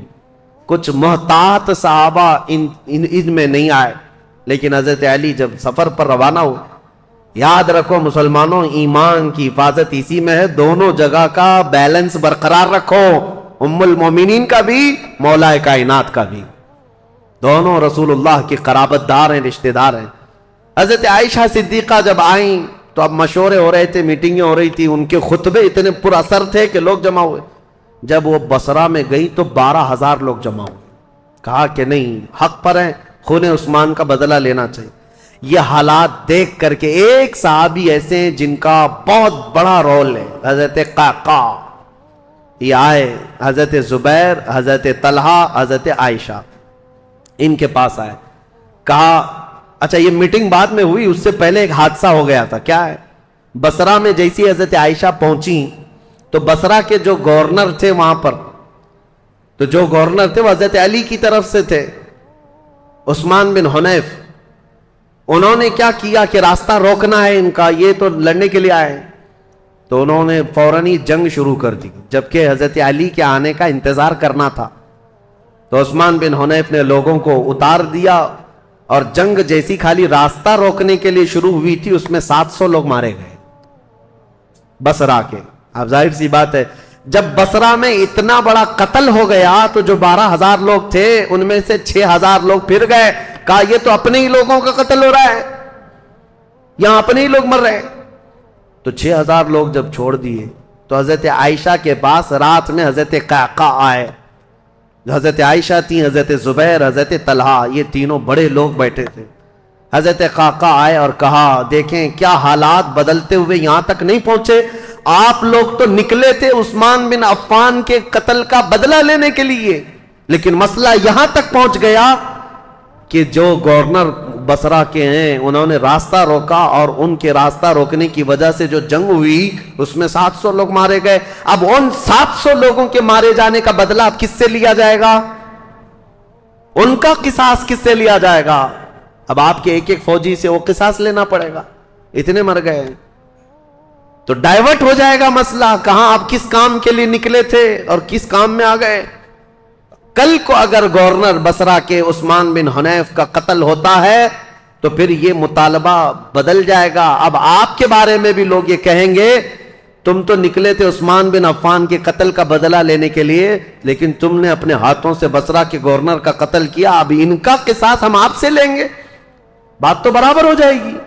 حضرت قعقاع کی یہ باتیں اتنی اثر کر گئیں، حضرت عائشہ نے کہا قعقاع جو کہتے ہیں بالکل سچ ہے، ہمیں جنگ نہیں کرنی چاہیے، ہمیں جنگ نہیں کرنی چاہیے. حضرت زبیر حضرت طلحہ کے پاس بھی وہ آئے، اسی طرح کی تقریر کی. تینوں نے کہا حضرت علی سے ہماری ذاتی کوئی دشمنی نہیں، صرف اسلام کے اس پلر کو کوئی ہلا نہ پائے اس لیے ہمارا یہ مطالبہ تھا. لیکن آپ کی بات صحیح ہے کہ اب یہ جنگ چھڑ جائے تو اپنوں کا قتل بہت زیادہ ہوگا. تو حضرت قعقاع سے ان تینوں نے کہا جو باتیں آپ نے ہم سے کی ہیں یہی باتیں علی بن ابی طالب سے بھی کرو، اگر وہ بھی راضی ہیں یہ مصالحت کے لیے تو جنگ کی ضرورت ہی نہیں. تو حضرت قعقاع سیدھے کوفہ گئے حضرت علی کے پاس. یہی ساری باتیں حضرت علی کے پاس انہوں نے رکھا، کہا ایسے حالات ہیں. حضرت علی نے گرین سگنل دے دیا اور کہا ہم بھی جنگ کے لیے نہیں آئے قعقاع، جو تم باتیں کر رہے ہو ہم بیٹھیں گے، زبیر اور طلحہ میرے بھائی ہیں، ہم مصالحت کے لیے جائیں گے. حضرت علی جب آئے بصرہ تو یہ دونوں جماعتیں، حضرت عائشہ کی جماعت ہے، حضرت علی بن ابی طالب کی. سنو توجہ سے، اب اصل مسئلہ شروع ہوتا ہے. رات کو میٹنگیں ہوئی مصالحت کے لیے، حضرت قعقاع کبھی ادھر گئے کبھی ادھر گئے، دونوں نے رات میں ایگریمنٹ بھی لکھ لیا. حضرت زبیر خود چل کر کے حضرت علی کے پاس آئے. حضرت علی سے گفتگو کرنے سے پہلے ہی حضرت علی نے ان سے پوچھا اے زبیر تمہیں یاد ہے رسول اللہ صلی اللہ علیہ وسلم نے ایک مرتبہ میں بھی تھا اور تم بھی تھے. سنو حضرت علی حدیث سنا رہے ہیں، حضرت زبیر کو یاد دلا رہے ہیں، کہا میں بھی تھا تم بھی تھے، رسول اللہ نے تم سے یہ نہیں کہا تھا اے زبیر ایک دن تم علی سے لڑو گے اور علی حق پر ہوں گے، ایک دن تم علی سے لڑو گے اور علی حق پر ہوں گے. تو حضرت زبیر نے کہا سچ کہا علی تو نے، میں نے رسول اللہ سے سنا تھا. کہا حضرت زبیر اسی دن وہاں سے کہتے میں لڑنا نہیں چاہتا تم سے، نکل گئے. جیسے ہی حضرت زبیر گئے حضرت طلحہ نے پوچھا ان سے کیا بات ہے. حضرت زبیر نے کہا علی نے مجھے وہ حدیث یاد دلائی جو رسول اللہ نے میری زندگی میں کہا تھا، علی حق پر ہے، علی حق پر ہے. حضرت زبیر چل پڑے تو حضرت طلحہ نے کہا اے زبیر میں بھی اس فعل پر اس کام پر نادم ہوں، شرمندہ ہوں، میں بھی نکل چلتا ہوں. یہ رات کی خبر جو ہو رہی تھی حضرت عائشہ رضی اللہ تعالیٰ عنہ کے پاس پہنچی تھی. حضرت عائشہ کے ساتھ ایک معاملہ ہوا تھا راستے میں، وہ بھی میں تاریخ میں ہے میں آپ کو بتاتا ہوں. جب حضرت عائشہ کی یہ فوج چل رہی تھی مقام حواب ایک جگہ آئی جہاں کتے بھونکنے لگے. حضرت عائشہ نے فوراً اونٹنی کو کھڑا کر دیا اور پوچھا یہ اس جگہ کا نام کیا ہے. لوگوں نے کہا مقام حواب. تو ڈر گئیں، کپ کپی آ گئی جسم میں. کہا ماں عائشہ صدیقہ کیا ہوا کیا؟ کہا میں نے رسول اللہ سے ایک حدیث سنی تھی، میرے آقا نے فرمایا اے عائشہ ایک بار تم مسلمانوں کے ساتھ سفر پر ہوگی تو اللہ کی قسم دیتا ہوں اس جماعت میں تم مت جانا جس میں حواب کے کتے بھونکیں گے. حضور سے میں نے یہ سنا تھا حواب کے کتے بھونکیں گے جس جماعت میں، اس جماعت میں جانا مت. حضرت عائشہ نے کہا کہ اگر یہاں حواب کا مقام ہے تو کتے بھونک رہے ہیں اور میں نہیں چاہتی کہ اس جماعت میں ہوں. یہ بصرہ آنے سے پہلے کی بات ہے. لیکن کیا بتائیں جماعت میں فتنہ انگیزی کرنے والے جو سبائی لوگ تھے ان میں 40 لوگ ایسے آئے جنہوں نے اللہ رسول کی قسم اٹھائی، قرآن کی قسم اٹھا کر کہا یہ حواب کا مقام ہے ہی نہیں، حواب ہے نہیں، یہ دوسری جگہ ہے، یہاں کے کتے روز بھونکتے رہتے. حضرت عائشہ کو حلف لے کر کے انہوں نے کہا یہ حواب کا مقام نہیں ہے. تب حضرت عائشہ پھر چل پڑی جبکہ وہ مقام حواب ہی تھا. حضرت عائشہ جب بصرہ پہنچی تو اب حالات جو مصالحت کے ہو رہے تھے، رات کو ایگریمنٹ لکھ دیا گیا، لیکن جیسے ہی یہ سبائی 3 لوگوں کو پتا چلا دونوں جماعتوں میں صلح ہو رہی ہے تو دونوں لوگ دونوں جماعتوں میں صلح کی بات سن کر یہ سبائی لوگ جتنے جنگ میں شریک تھے سب کے سب بھڑک اٹھے اور کہا ہم یہاں تک صلح کرنے آئے ہیں، ہم تو ایک دوسرے کی گردن مارنے آئے ہیں، اگر یہ بڑے لوگ صلح کر رہے ہیں تو ہم تو نہیں صلح کریں گے. یہ فتنہ اٹھایا گیا اور صبح ہوتے ہی حضرت زبیر جا رہے تھے، اپنا سامان لے کر اس میدان سے نکل رہے تھے، ایک سبائی شخص آیا اور حضرت زبیر کو پیچھے سے نیزہ مار کر شہید کر دیا۔ رسول اللہ صلی اللہ علیہ وسلم کے بھائی، پھپھیرے بھائی، عشرہ مبشرہ میں سے حضرت زبیر جیسے ہی شہید ہوئے، حضرت طلحہ دوڑتے ہوئے آئے کہ ظالم جماعت نے حضرت زبیر کو مار دیا ہے، رسول اللہ کے اس صحابی کا قتل ہوا، یہ پہلا قتل ہوا ہے۔ جیسی حضرت طلحہ ان کی لاش کے پاس دوڑتے ہوئے آئے، ان سبائیوں نے حضرت طلحہ کی بھی گردن مار دی۔ 2 عشرہ مبشرہ میں سے صحابہ تھے، قتل ہو گئے۔ اب ہوا یہ کہ جیسے ہی حضرت زبیر اور حضرت طلحہ شہید ہوئے تو یہ جو جماعت آئی تھی، ان سب میں یہ اعلان ہوا کہ حضرت علی کے ساتھ جو جماعت آئی ہے انہوں نے وعدہ خلافی کی ہے، رات کو صلح کیا اور صبح قتل کیا ہے۔ اس اعتبار سے جنگ شروع ہو گئی۔ ادھر سے جو حضرت عائشہ کے ساتھ لوگ آئے تھے وہ جنگ میں کود پڑے اور ادھر سے جو تھے وہ بھی جنگ میں کود پڑے۔ یہ گھمسان کی جنگ چلتی رہی، اتنی سخت جنگ تھی، اتنی سخت جنگ تھی کہ ایک دن کے اندر 12,000 مسلمان قتل ہوئے۔ بہت سخت قسم کی یہ تاریخ ہے۔ یہ مجھے بتانا اس لیے بھی ضروری ہے کہ کوئی اٹھ پٹانگ تمہارے دلوں میں نہ ڈال دے۔ ہوا کیا تھا حقیقت یہ میں بتا رہا ہوں، لیکن حضرت عائشہ رضی اللہ تعالیٰ عنہ اب بات کرنا چاہ رہی ہیں حضرت علی سے، اور حضرت علی عائشہ سے بات کرنا چاہ رہے ہیں۔ بیچ میں راستہ ایسا جنگ کا گھمسان چھڑا ہوا ہے کہ نہ ایک دوسرے سے بات کرنے کا موقع مل رہا ہے۔ یہاں تک کہ حضرت عائشہ کا اونٹ جس پر وہ بیٹھی ہوئی تھی، اس کا نام ہی جنگ جمل ہے۔ جمل عربی میں اونٹ کو کہتے ہیں، نام ہی جنگ کا جمل رکھ دیا گیا کیونکہ اونٹ پر ایک جھوپڑی لگائی جاتی تھی کجاوا، اس میں حضرت عائشہ بیٹھی ہوئی تھی۔ اس اونٹ پر اتنے حملے کر دیے تھے، اتنے حملے کر دیے ادھر کی جماعت والوں نے کہ حضرت عائشہ کی حفاظت کے لیے جو ادھر موجود تھے وہ عزت قبیلے کے لوگ ان میں صرف اونٹ کی حفاظت کے لیے 700 لوگ قتل ہو گئے تھے۔ ایک گرتا تھا، دوسرا پکڑتا تھا، دوسرا گرتا تھا، تیسرا پکڑتا تھا، لیکن ان جان بازوں نے اونٹ کو گرنے نہیں دیا۔ حضرت علی رضی اللہ تعالیٰ عنہ نے پھر حکمت کے ساتھ فرمایا کہ یہ جنگ ختم ہوگی اس وقت جب یہ اونٹ بیٹھے گا، تو اپنی ایک معتمد جماعت کو جو اہل حق تھے ان کو بھیجا کہ جاؤ تم کسی نہ کسی طرح سے اونٹ کو نیچے پیروں کی طرف سے کچھ زخمی کر دو یا کسی طرح اونٹ بیٹھ جائے۔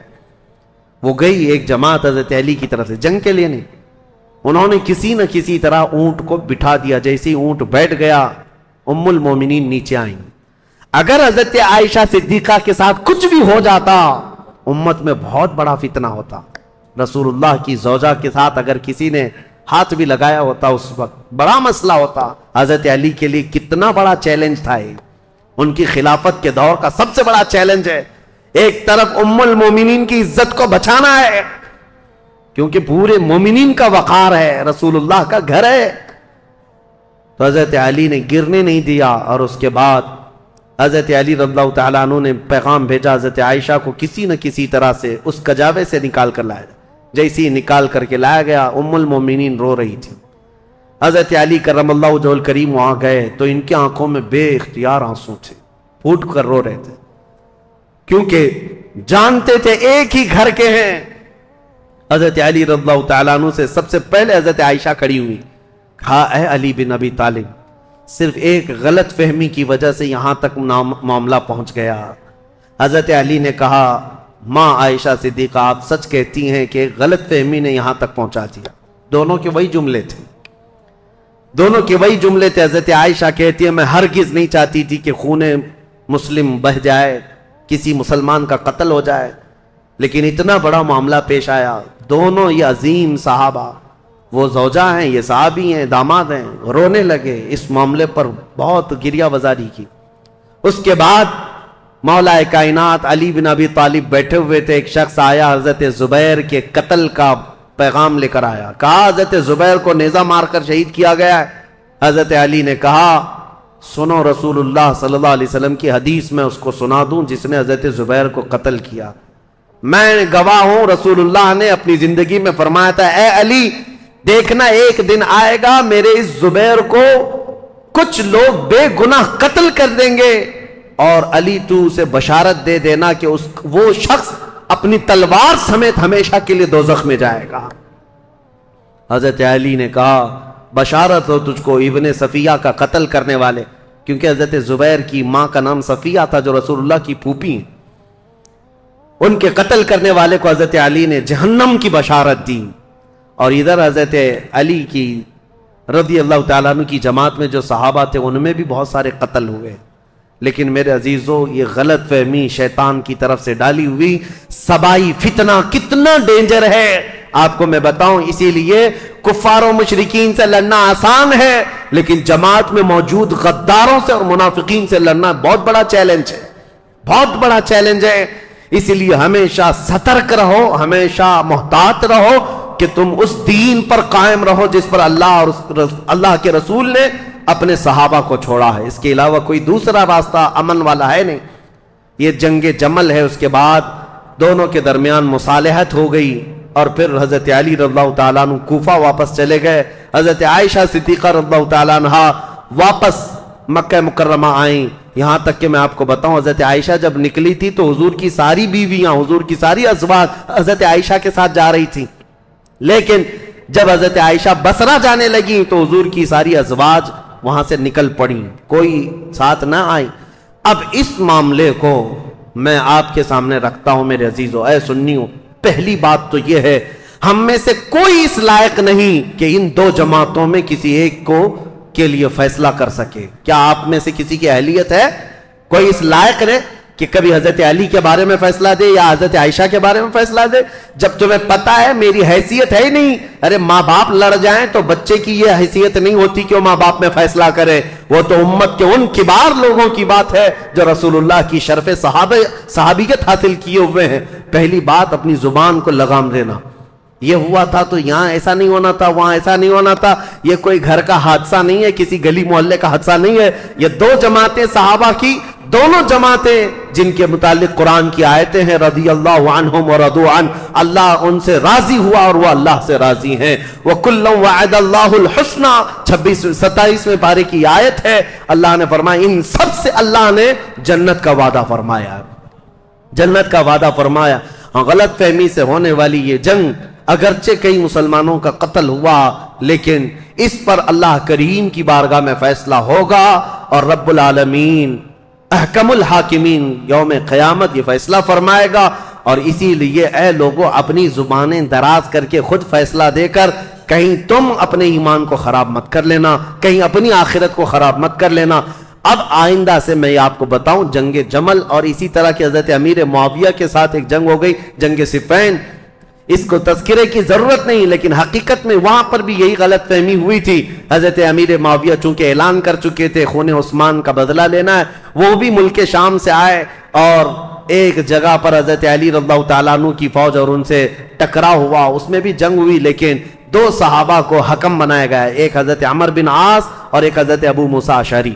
حضرت ابو موسیٰ اشعری حضرت علی کی طرف سے تھے، حضرت عمر بن عاص امیر معاویہ کی طرف سے تھے۔ سارے دونوں جماعتوں نے ان دونوں کو حکم بنایا اور کہا یہ جو فیصلہ کریں گے اس پر دونوں جماعتیں راضی ہوں گی۔ حضرت عمر بن عاص اور حضرت ابو موسیٰ اشعری نے دونوں نے آپس میں بات چیت کر کے ایک صلح نامہ بنایا، ایگریمنٹ بنایا، کیا کیا ہوگا آگے، کس کس طرح سے معاملات طے کیے جائیں گے، اس پر دونوں جانبین کی دستخط ہوئی۔ حضرت امیر معاویہ بھی ملک شام چلے گئے، حضرت علی بھی کوفہ آ گئے۔ جنگ نہیں ہوئی، یہ جنگ صفین، اس میں صلح ہوئی ہے، لیکن سبائی فتنہ یہاں پر بھی کام کر گیا۔ انہوں نے ایک نئی جماعت کھڑی کر دی، خارجیوں کی جماعت۔ انہوں نے یہ کہا علی نے بھی کفر کیا ہے، امیر معاویہ نے بھی کفر کیا ہے۔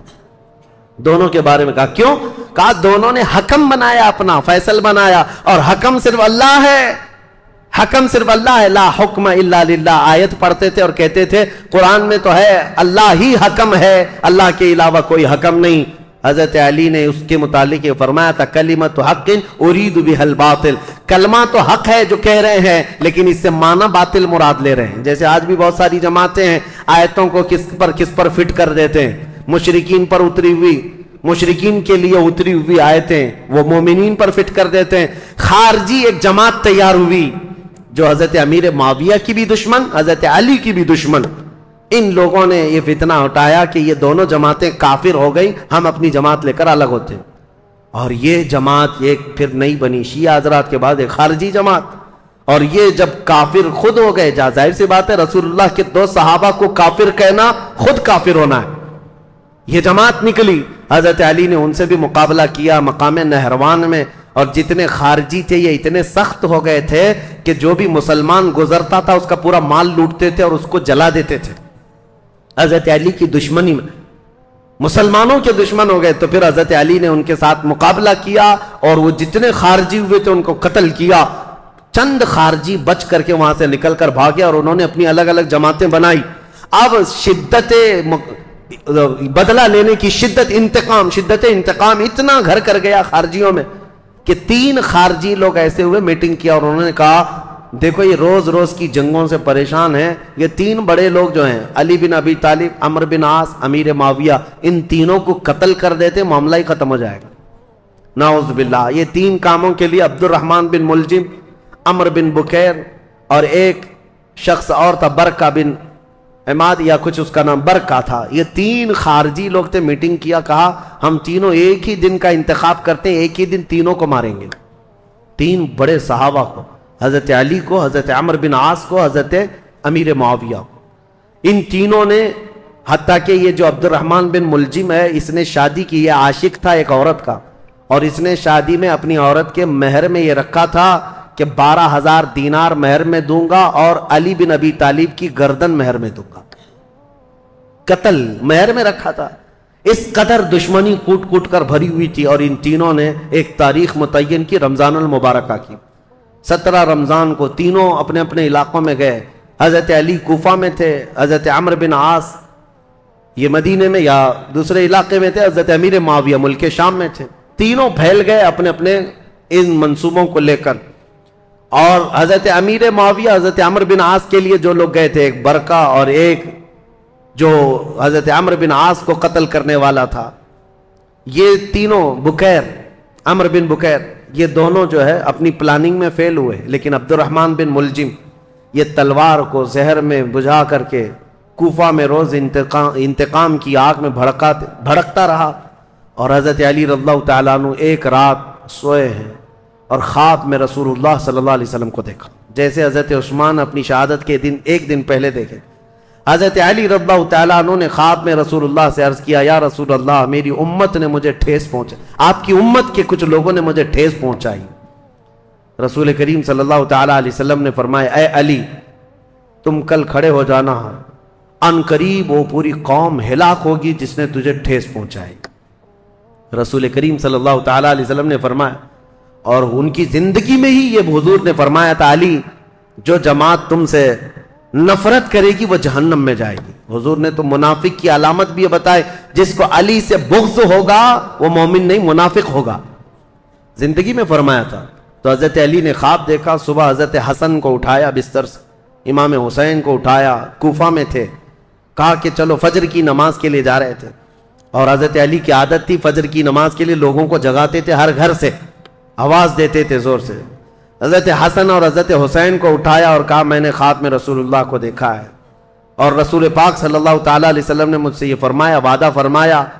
اور اس کے بعد یہ کہتے ہوئے حضرت علی محراب کی طرف بڑھ رہے تھے سارے لوگوں کو، یہ عبد الرحمن بن ملجم نے حضرت علی کرم اللہ وجہہ الکریم کے چہرے پر وار کیا، اور وہ تلوار سے حضرت علی رضی اللہ تعالیٰ عنہ کے انجانے میں چہرے سے ایسا گھاؤ بیٹھا کہ ایک کے بعد دیگرے کئی حملے کیے نماز پر جانے والے کے لیے، اور اسی وقت حضرت علی رضی اللہ تعالیٰ عنہ کے جسم میں زہر بھی سرایت کر گیا، چہرے سے لے کر حضرت علی رضی اللہ تعالیٰ عنہ کے کندھے تک زخم آیا تھا۔ آپ زمین پر آ گئے تو آپ کو سارے لوگوں نے اٹھایا، یہ فجر کا وقت تھا، 17 رمضان المبارک کی تاریخ تھی، مولا کائنات علی مرتضیٰ رضی اللہ تعالیٰ عنہ کو گھر لایا گیا تو آپ جام شہادت نوش فرما گئے۔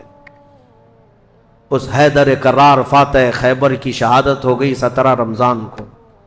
مارنے والا قاتل عبد الرحمن بن ملجم اس کو پکڑ کر کے لوگوں نے ٹکڑے کر دیے تھے، اور اس کے ٹکڑے جلا دیے گئے تھے، خارجی تھا۔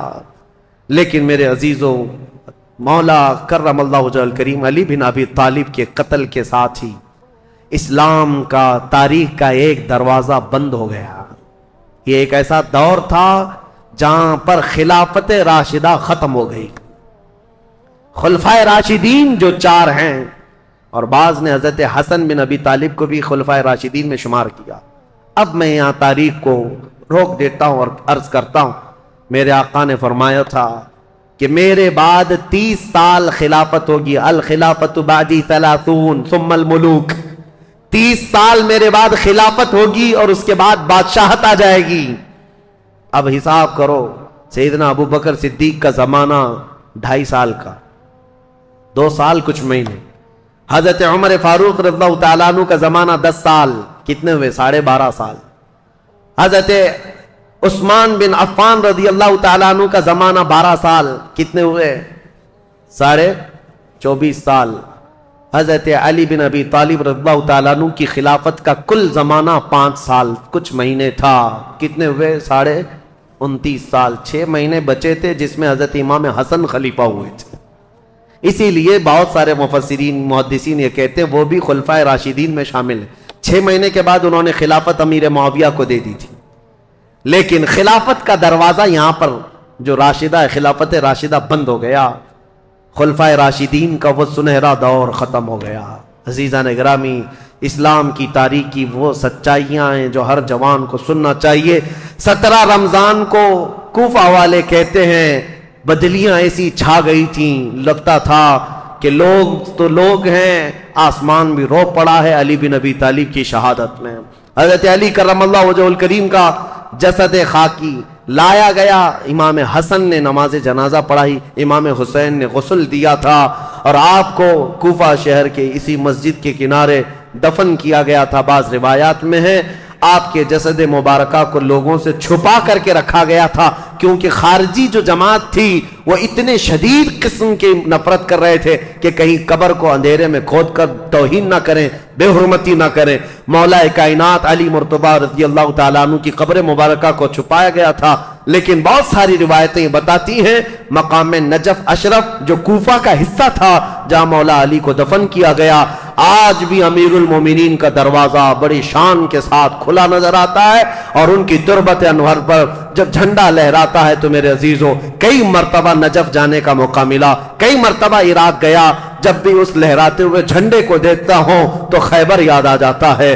مولا کائنات کی وہ تلوار کی شکلیں لٹکائی گئی ہیں، اگرچہ شیعہ لوگوں کی وہاں پر حکومت ہے، لیکن حیدر کرار کے دربار میں جاتے ہیں تو دل ہچکولے لینے لگتا ہے اور بدن میں کپکپی آتی ہے. اس دربار میں آئے ہیں جس نے خیبر کے پھاٹک کو ایک ہاتھ سے اکھاڑ کر پھینکا تھا، جس نے اسلام کی تاریخ میں ایک نیا دروازہ کھولا تھا، جس کو رسول اللہ نے اپنی وفات کے وقت تک پسند کیا تھا. آپ کو پتا ہے پیدا ہوئے علی، حضرت علی جس دن پیدا ہوئے رسول اللہ نے اپنا لعاب پاک ان کو چٹایا تھا. روایات یہ ہیں حضرت علی نے آنکھیں کھولی نہیں تھی، سب سے پہلے آنکھیں کھولی تو دیکھا تو چہرے رسول کو دیکھا تھا. رسول کریم صلی اللہ تعالیٰ علیہ وسلم کے گھر میں پرورش پائے، اپنے باپ کے گھر میں نہیں، رسول اللہ کے گھر میں. جب رسول اللہ نے اسلام کی دعوت دی سب سے پہلے اسلام لانے والے علی بن ابی طالب تھے. جنگوں میں ہر جگہ شریک، بدر میں بڑھ کر مقابلہ کرنے والے. احد میں حضرت علی کے جسم پر 18 زخم ایسے تھے جن ہر زخم سے خون رستا تھا. صحابہ کہتے ہیں ہم کہتے تھے علی کو کہ زخموں کی پٹی کر لو، لیکن وہ دوڑے جاتے تھے کہ میں رسول اللہ کو دیکھ لوں. میدان جنگ میں اس طرح ثابت قدم رہنے والے. ایک مرتبہ لوگوں نے کہا حضرت علی ان کے پنڈلی میں ایک تیر ایسا چبھ گیا تھا کہ نکالتے تو گوشت نکل آ جاتا تھا، آپ نکالنے نہیں دے رہے تھے. لوگوں نے کہا علی بن ابی طالب کی اس پنڈلی سے تیر اس وقت نکالو جب یہ نماز پڑھنے کے لیے چلے جائیں، اس لیے کہ نماز میں ایسے ماہ ہو جاتے تھے دنیا و ما فیہا سے بے خبر، دنیا میں ہو کیا رہا ہے، کیونکہ وہ اپنے خالق کائنات کے رب کے حضور سجدہ کرتے. جو لوگوں نے یہ کہا حضرت علی جیسی نماز کے لیے رکعت باندھے، ان کی پنڈلی سے یہ تیر کھینچ کر نکالا گیا، اس تیر کے ساتھ گوشت بھی نکل کر کے آ گیا، لیکن ان کی نماز نہیں ٹوٹی. نماز مکمل کیا، سلام پھیرنے کے بعد لوگوں سے پوچھا کس نے میری پنڈلی سے تیر نکالا اور کس وقت نکالا، مجھے تو خبر ہی نہ ہوئی۔ وہ حیدر کرار کی نماز تھی، رسول اللہ کے ساتھ ہر گھڑی رہنے والے حضور صلی اللہ تعالی علیہ وسلم نے اپنی عزیز لخت جگر فاطمہ الزہرا کے لیے کسی کو منتخب کیا تھا، وہ علی بن ابی طالب کو منتخب کیا تھا۔ اور یہ بات بھی بتا دوں، رسول اللہ نے اپنے جانے کے وقت جن لوگوں کا نام فرمایا تھا کہ میں ان لوگوں سے راضی ہوں، وہ کون لوگ تھے جن کے ناموں میں حضرت علی کا نام تھا؟ حضور نے فرمایا میں ان سے راضی ہوں۔ وفات کے وقت بھی رسول اللہ ان سے راضی تھے، اور حضور صلی اللہ تعالی علیہ وسلم کے پردہ کرنے کے بعد جو سعادت حاصل ہوئی حضرت علی کو، حضور صلی اللہ تعالی علیہ وسلم کا کفن حضرت علی نے باندھا تھا، تجہیز و تکفین آپ نے فرمائی تھی، اور رسول کریم صلی اللہ تعالی علیہ وسلم کو آخری مرتبہ قبر انور میں جو اتارا گیا ہے، اس قبر میں اترنے والے بھی علی بن ابی طالب تھے۔ یہ فضائل، یہ کمالات بے شمار ہیں۔ مولا علی کرم اللہ وجہہ الکریم ان سارے فضائل و کمالات کو لے کر 17 رمضان المبارکہ کو یہ سورج غروب ہو گیا اور دنیا میں اندھیرا چھا گیا، فتنوں کا ایک نیا دور کھلا، اور پھر ایسے فتنے کہ آج تک تھم نہ سکے اور قیامت تک رک نہ سکیں گے۔ مولا علی شیر خدا، ان کی تربت پر کروڑوں سلام، ان کی تربت انور پر لاکھوں انوار و تجلیات رب کی اترے۔ عزیزان گرامی وقار، بات صرف اتنی کہوں گا، یہ چاروں خلفائے راشدین ہر ایک کا اپنے دور میں ایک ایک کمال ہے، اور ایسا کمال ہے کہ یہ چاروں خلفائے راشدین کی تاریخ اگر میں ایک جملے میں عرض کروں تو بات صرف اتنی ہے: اسلام تیری نبض نہ ڈوبے گی حشر تک، اسلام تیری نبض نہ ڈوبے گی حشر تک، تیری رگوں میں رواں خون ہے چار یار کا۔